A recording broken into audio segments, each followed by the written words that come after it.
In a year that's seen a record number of wildfires in Europe, firefighters continue to battle blazes in Spain, Italy and Russia. At least 10 people have died following an attack on a hotel in the Somali capital Mogadishu, claimed by Islamic militant group Al-Shabaab.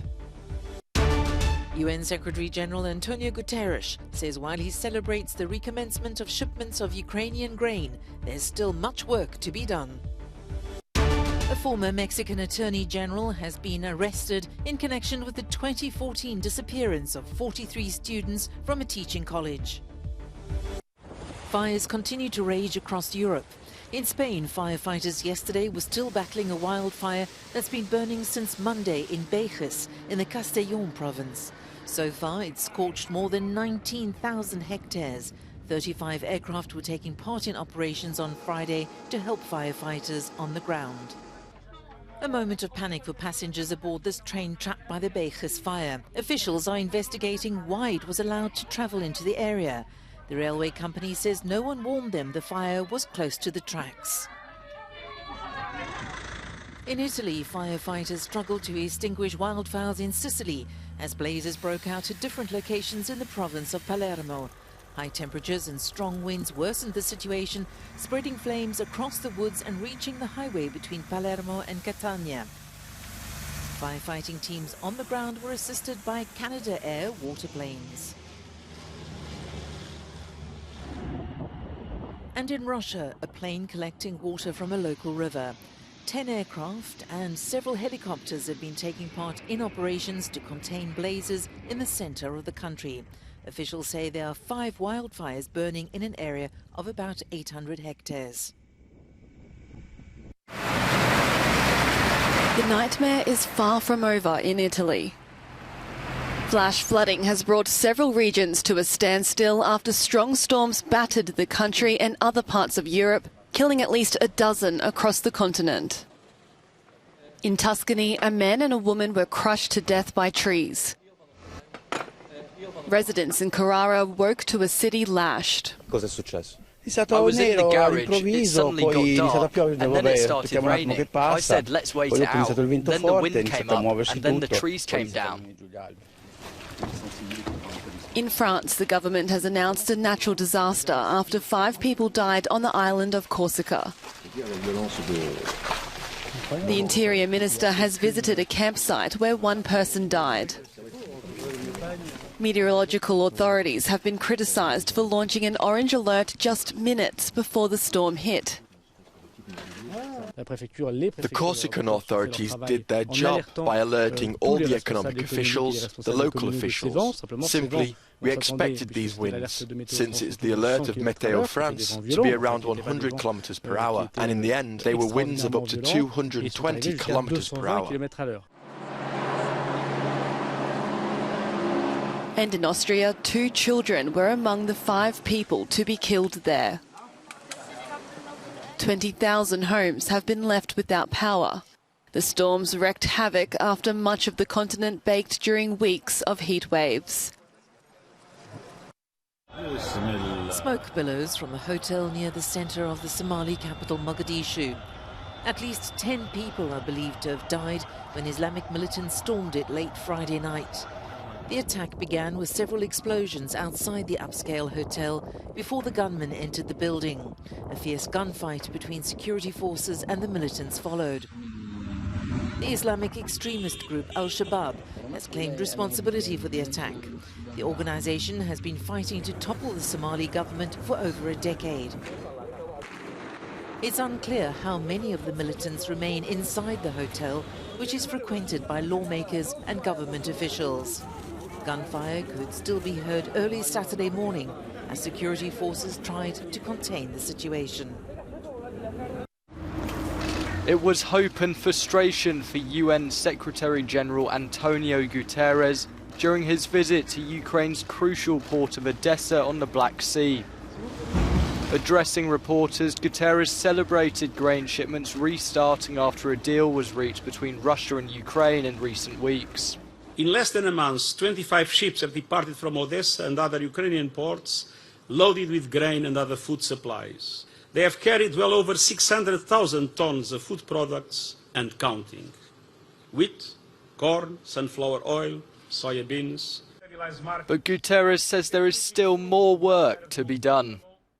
As these ports open, I appeal for wealthier countries to also open their wallets and their hearts. After all, the movement of grains doesn't mean much to countries that cannot afford it. Lower prices on the global food markets don't mean much if those prices aren't reflected in local food markets. Ukraine's trading routes via Poland, Romania and Turkey faced disruption after Russia's invasion in February. But a landmark agreement means crucial grain shipments are now operating from the country's southern ports, partially alleviating fears of a food shortage crisis.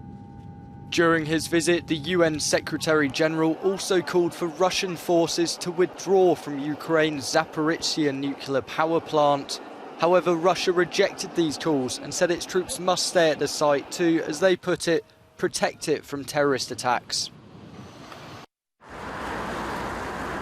Russia says it will halt gas supplies to Europe for 3 days at the end of the month, piling pressure on the region as it seeks to refuel ahead of winter. The unscheduled maintenance order on the Nord Stream 1 pipeline deepens an energy standoff between Moscow and Brussels, which has already helped send inflation surging across the continent. State energy giant Gazprom says the 3-day shutdown is because the pipeline's only remaining gas compressor needs repairs. But Germany considers the supply cuts to be a political manoeuvre designed to sow European uncertainty and boost energy prices amid Russia's war in Ukraine. The move will be particularly disruptive for Germany, which depends largely on deliveries from Moscow to power its industry. The country has worked hard to shore up winter gas supplies, surpassing a fill level of more than 75% this month, 2 weeks ahead of schedule. Former Mexican Attorney General Jesus Murillo Caram has been arrested. The top prosecutor in the former administration is the most prominent person to be detained so far in connection with the 2014 disappearance of 43 students from a teaching college. As students and relatives continue to march for justice, the motive for the abductions remains unclear. Caram's arrest comes a day after a commission of inquiry said the army bore at least partial responsibility in the case. He's been charged with torture, obstruction of justice and forced disappearance. Prosecutors say they've also issued arrest warrants against a slew of other people, including army officers, local officials, police and gang members. Only partial remains of 3 of the students have ever been found and identified. With many questions remaining unanswered, the country's top human rights official has referred to the disappearances as a state crime. One person has died and another has been injured in a shooting at a shopping centre in the southern Swedish city of Malmö. Police have arrested a teenage boy following the incident, which they say appears to be gang-related.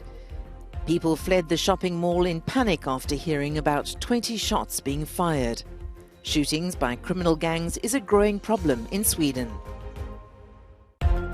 Montenegro's government, led by Prime Minister Dritan Abazovic, has been ousted by a no-confidence vote after just 4 months in power. The motion was proposed by 36 deputies in protest against the signing of a controversial deal regulating ties with the powerful Serbian Orthodox Church. The president now has to nominate a Prime Minister-designate to form a new government. A member of the so-called Beatles jihadist group, a violent cell of the Islamic State, will spend the rest of his life in jail. British-born El-Shafi El-Sheikh was linked to several high-profile beheadings of Western citizens in Syria. The mother of James Foley, an American journalist killed by the group, said on Friday that she welcomed the prison sentence. Finnish Prime Minister Sanna Marin says she's taken a drug test after a video emerged of her dancing at a party. The 36-year-old, the youngest Prime Minister in Finland's history, admits she drank alcohol but denies having used illegal substances. However, Marin says she took the drug test for her own legal protection after facing pressure from opposition politicians.